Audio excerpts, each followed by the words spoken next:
असेल सगळी एस्टिमेट आमच्याकडे ऐका, ती झाल्याशिवाय तुम्ही काम करणार नाही. स्टेटमेंट द्या. आणि काम जर चालू केलं तर तुम्ही नामीत, दोन गोष्टी तुम्ही नामीत. कारण आमची लेकरं बरं आमच्या आई बहिणी तर रस्त्यावर चालणार आहे, तुमच्या चालणार नाहीत, तुमच्या चालणार नाहीत, त्या पुढाऱ्याच्या बी कोणच्या चालणार नाहीत, ऐकून घ्या. त्या गुत्तेदाराच्या बी चालणार, आमच्या आई बहिणी चालणार आहेत. तुम्ही आम्हाला लिहून द्या, स्टेटमेंट द्या. बाकी आम्हाला आता काहीच बोलू नका, स्टेटमेंट एवढं द्या आम्हाला. तुम्ही आम्ही तुमचं हे काम होऊ द्या, त्यानंतर आम्ही ह्याच्यावर खडा बी टाकणार नाही. थोडं 2 मिनिट माझा ऐकून हे PQC आहे ना, PQCचा क्युरिंग पिरियड आहे 7 ते 8 दिवस. असं दे ना. त्या 8 दिवसाच्या दरम्यान आपण नालीच्या मधलं अतिक्रमणही काढू पूर्ण आणि पोल पण पूर्ण शिफ्ट होतील.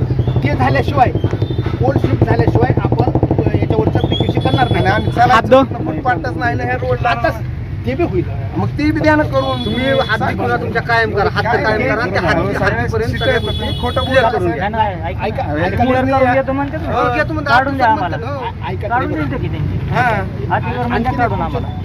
तुम्ही मध्ये बोलला ना, मी डिस्टर्ब होतो. मला बोलायचं. आता काल आम्ही त्या व्हॅनला आम्ही यांच्याकडून घेऊन याचे गट नंबर दिले होते आमचे मोजणी घेण्यासाठी. समजा ह्याला लागून तुमची प्रॉपर्टी ग्रहित मी तुमच्याकडे यायचं मला जमल का? असं आपण बांधावर नांगर दुसऱ्याच्या रानामध्ये नेऊ शकतो का? आपल्याकडे काहीतरी मोजणी केल्याशिवाय. तुम्ही रोडच कशी केले, रोड एस्टिमेटच कशी केले? ऐका ना, आमच्या हद्दीमध्ये मला एवढं साहेब कळू ना, तुमचा आता 40-50 वर्ष 35 वर्षानंतर वाहनं किती झाली त्याच्या आधारे लोक आले होते ते ज्यांनी नोटीस दिल्या होत्या, ज्यांनी हद्दी पुन्हा कायम केल्या होत्या, ते कशाच्या आधारे केल्या होत्या? 100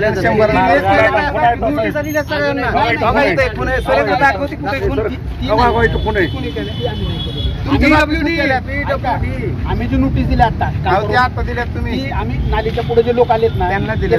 बाकीचं काय करणार तुम्ही? त्याच्यासाठी मग निश्चित म्हणलं तुम्हाला ते आलं ना. तुम्हाला मी एस्टिमेट कसं केलं? तुम्ही रूम निश्चित नाही तुमच्याकडे, तुम्ही काय उद्या माझी जागा इथं ह्याच्यावर नाही तुमचा अधिकार. जरी काय तुमच्याकडे नाही काय नाही काय सांगा की तुमच्याकडे नाही काय हे आमच्या ताब्यात आहे. मागच्या 40 वर्षापासून एवढं तुमच्याकडे नाही. तुमचं काय काय तुमच्याकडे नाही तुमचं तसं असेल तर मग MSCB पोलच कसे लावले? ते तर मोठा अन्याय आहे आमच्यावर. आणि इथंच नाही सगळीकडेच करते. गुन्हे नोंद करा त्यांच्यावर, गुन्हे नोंद करा त्यांच्यावर, नगरपालिकेवर करा. आता जे आम्ही चांगलं तुम्ही हे करा का? तुमचं जे मेन बेड आहे, तुमचं जे मेन बेड आहे 5.5 ह्याच्यावर मेन कॉन्क्रीट आहे. सगळं क्लिअर करून 11 metre 5 metre 6 metre 16 metre road आहे पूर्ण. 3दा निवेदन दिले. आता हे भाऊ यांचं म्हणणं ही बेड झालं, ही आता ही चालू आहे, ही DLC म्हणते. DLC असेल 4 इंचाची DLC आहे बरोबर. ही झाल्यानंतर ह्याला 7 दिवसाचा वेळ आहे. 8 दिवस पाणी मारतील, काही करतील, नाही तर तसंच कट फायनल. त्याच्यानंतर त्यांच्यावर 1 फुटाचं कॉन्क्रीट आहे यांचं, 9 इंचाचं 9 इंचाचं कॉन्क्रीट आहे. 9 नाही 11 इंचाचं. बरं 11 इंचाचं ठीक आहे. 11 इंचाचं कॉन्क्रीट चालू व्हायच्या आधी सगळं तुम्ही क्लिअर करून देणार बिलकुल. काय काय देणार सांगा? पोल शिफ्ट आणि नालीच्या मधलं अतिक्रमण. मधलं नाही 16 मीटर रोड द्यायचा. 16 मीटर रोड द्यायचा आम्हाला. तुम्ही ऐका 16 मीटर रोड द्यायचा आम्हाला. 16 मीटर रोड द्यायचा एस्टिमेट प्रमाणे. तुमच्या 16 मीटरचा रोड द्यायचा आम्हाला. 16 मीटरचा द्यायचा कायम करा फुटपाथ सहित. आता त्याच्यात पुढचं सांगतो तुम्हाला बरं का.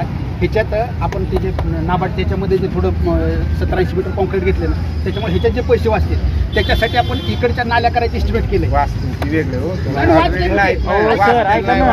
नाली तर तुम्ही करूच नका, कारण ही नाली कुणाची सांगा आम्हाला. आमच्याच ऑफिसने केली असेल. तुमच्या ऑफिसने केली. नगरपालिका वर्ष नाली काढत नाही, फक्त पावसाच्या टायमाला तुम्ही एकदा मोठा आक्षेप. आता ते मी तुम्हाला सांगायला बंद दिसते. वरच्या नाली तुम्ही पाणी घालून दिले का नगरपालिकेचं? सांगा. त्या रोडला घालून दिले का? घालून दिले का नाही सांगा. पुणे साहेब खालून दिले का? नाही ना. मग ह्या नालीत तुम्ही का नगरपालिका चट्ट्यांची ते तिकडे पलीकडे नाली खांदते, तुम्ही का पाणी घालून देता त्या नालीत? वरच्या नालीत आपण नावीला जाऊन पुणे शेवटी तुम्ही 1 वर्षातून एकदा काढतात वाटतं, बरोबर आहे ना? ही कोण काढते? ही तुम्हीच काढता ना? नाही काढत, नगरपालिकाच काढते. वर्षभर नगरपालिका काढत नाही. वेगळा विषय. आता त्याच्यावर मी काही महत्वाचा विषय काय त्याच्यावर कॉन्क्रीट व्हायच्या आधी तुम्ही सगळं केलं, 15 दिवस लागू द्या, पण क्लिअर करा. हात जोडून विनंती आमची. बरं साहेब, जे अतिक्रम काढायच्या तुम्ही नोटीस दिल्या, त्या नोटीसचं काय झालं? काहीच केलं नाही आता काढू किती नाही, काय काढू कोण? किती दिवस झाले? या आठवड्यात निघतेलं, कधी? या आठवड्याभरात निघतेलं, या आठवड्याभरामध्ये अतिक्रमण निघतेलं. सर आम्हाला 16 मीटरचा रोड तुमच्या हातात आहे, तुमच्या हातात आहे. होईल. तुम्हाला फक्त एक सांगतो मी, ऐकून घ्या.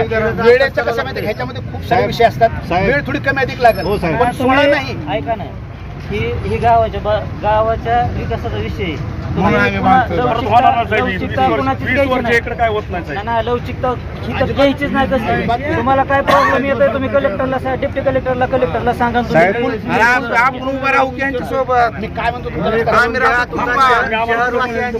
सत्कार करू आम्ही. नको बाबा, हो. आम्ही विरोधच करणार नाही सर. विकासाच्या कामाला आम्ही कधी विरोध करणार नाही साहेब. पण ह्याच्या बरं, आता तुम्ही हे सगळे मुद्दे जे झालेत ते आम्हाला बेसिकली मुद्दे सांगा, काय काय होणार आहे आणि काय काय नाही होणार आहे, फक्त एवढंच सांगा आम्हाला. आता दुसरी गोष्ट, आपल्या इथं ओमकार चौक, इथला चौक आणि तिथला एक चौक, त्यामध्ये नाल्यामध्ये टाकणार होतात तुम्ही, पाईप मोठे टाकणार होतात. आता हा रोड झाल्यानंतर ते नाले टाकायचे का? कोणचे? हा रोड झाल्यानंतर. ठीक आहे, तुम्ही योग्य गोष्ट विचारली मला. इथं काय माहितीये का, पलीकडच्या बाजूनं आम्ही ह्यांना नगरपालिकेच्या साहेब लोकांना घेऊन फिरलो. त्यांनाही सांगताय ना की पाईपलाईन नेमकी किती खोल आहे आणि किती कुठल्या लाईनला आहे. तुम्ही रस्ता केला किती खांदायला ऐका ना, तुम्हाला ऐका